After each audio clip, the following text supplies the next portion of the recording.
Pinaanlakan ng mga barangay functionaries ng Barangay Malagas ang mga tauhan ng TESDA at opisina ni Congressman Isidro T. Ongab upang ganapin ang second releasing ng kanilang allowance ng 15 iskolar ng Bread and Pastry NC2. Matagumpay ang karamihan ng mga iskolar na nakapasa at nakapagtapos sa nasabing programa. Actually ma'am, through the initiative po ni Congressman Isidro Ongab po, nag-fund po siya sa 3rd District under sa Barangay Malagos. So binigay niya yung 15 slots po na under STEP for Special Training for Employment Program. So last under Bread and Pastry Production NC2. So pinahanap po mga 15 beneficiaries, free po sila ng training allowance, 160 per day, then 21 days po. Then free din sila after sa training, makaka-receive din sila ng starter toolkit. So yun po yung mga ma-avail nila, so through the initiative of Congressman Ongab po, and together with TESDA, the training implementers, the Provincial Training Center Davao located at Mintal, Tugbok District. So after po sa training nila, marami po silang natutunan under basic, common, and core competencies. So with that, after siguro na training, naka-assess po sila. So 15 po yung na-assess, then na-certified is 12 po. Makakatanggap po sila ng NC2, National Certificate.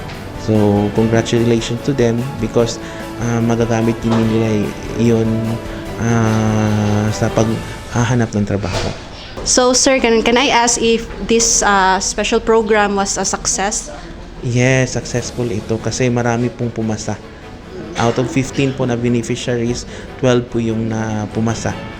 So sa training na kinandak ni Mr. Julius Dayaganon, possible po na makakatrabaho po sila nang dahil sa NC2 po.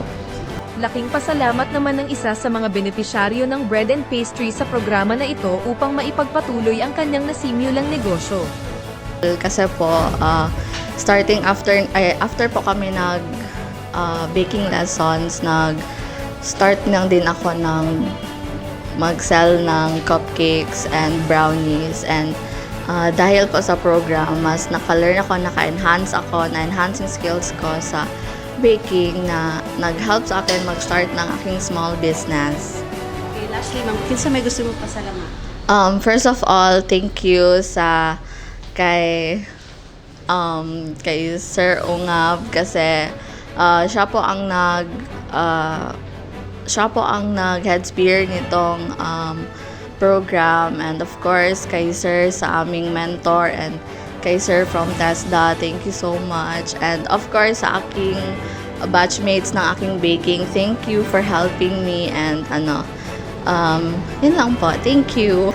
Aside sa allowance, ang ilang madawat after sa training kay certificate nga in situ or national certificate competency nga isa sa requirement kung mga apply sila trabaho pohon or work abroad. Tapos dili lang po mi magsaad, na po sila madawat na toolkits nga mao po magamit nila pang negosyo nila. Lastly, kinsa may gusto pasalamat? Pasalamat po ang opisina ni Congressman Isidro Ongab nga gitigaan nila ang Barangay Malagos o Bread and Pastry pinagi sa PTC Mintal or Provincial Training Center. Naway makatulong at mapaunlad pa nito ang pamumuhay ng mga mamamayan sa 3 distrito sa pamamagitan ng paghubog ng kanilang kakayanan sa paggawa ng tinapay at iba pa. Maraming salamat sa panonood.